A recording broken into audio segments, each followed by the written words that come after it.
সোজা কথা, সংক্ষিপ্ত কথা, চূড়ান্ত কথা, শেষ কথা, মিজান আবার আসবে, বিজয়ীর বেশে আসবে। এই দেশের তাওহীদি জনতা এমন ইতিহাস সৃষ্টি করে তাকে আলিঙ্গন করবে ইনশাআল্লাহ। সেই সমাবেশই দূরে নয়।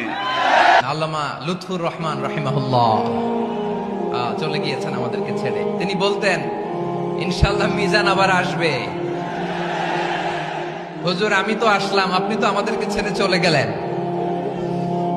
আল্লাহু আকবার, আল্লাহু আকবার, আল্লাহু আকবার। গলায় কোনো সুর ছিল না, সুর দিয়ে কথা বলতেন না, কিন্তু এত চমৎকার শব্দের বুনন, এত চমৎকার প্রেজেন্টেশন, এত চমৎকার ভাবে ঐতিহাসিক বর্ণনাগুলো তিনি উপস্থাপন করতেন। মন্ত্রমুগ্ধ হয়ে আমরা আল্লামা লুৎফুর রহমানের কথা শুনেছি। আমরা হযরতুল আল্লামা লুৎফুর রহমান রাহিমাহুল্লাহর জন্য এই বিশাল ময়দান থেকে দোয়া করছি। আল্লাহ